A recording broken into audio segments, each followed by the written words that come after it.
The man had just finished working late.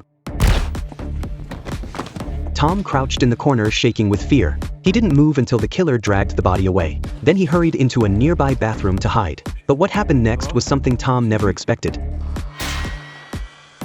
The company's security guard was already lying dead in the stall. Tom quickly stepped forward to check on him, but he accidentally triggered the flush handle.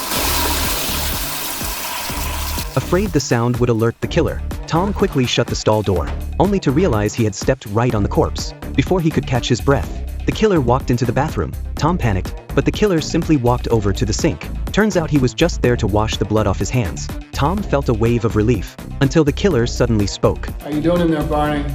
You want to toss me your keys? Tom glanced down and noticed a key on the dead guard's belt. He knew things were about to go south. He carefully jumped down, just before the killer turned around. Tom slipped into another stall, but before he could breathe easy, a red laser suddenly lit up the room. He was about to be exposed, so he flushed the toilet at the exact same time the killer stood up. Stay there.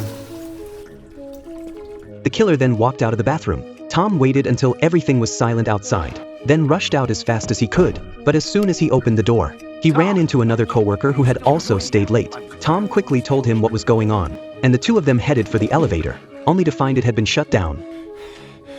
He's dead.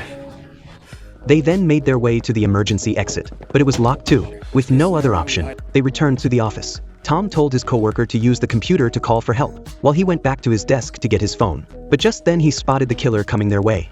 Tom, the internet. Shut up. Before they could turn the computer off, the killer had already entered the room. He noticed the glowing screen, and slowly walked toward the desk. The two men were hiding underneath, frozen in fear. Luckily, the killer didn't suspect anything. He simply turned off the monitor and left. They waited until he was gone before peeking out, then quietly ran the opposite way. That's when Tom suddenly remembered their boss was still in the building. He told his coworker to figure out how to call for help, while he went to warn the boss. But when he got to the office, it was completely empty. Where'd you go? Meanwhile, his coworker had found his own phone, but instead of calling the police, he called his wife. And just as the call connected, the killer was already standing right behind him.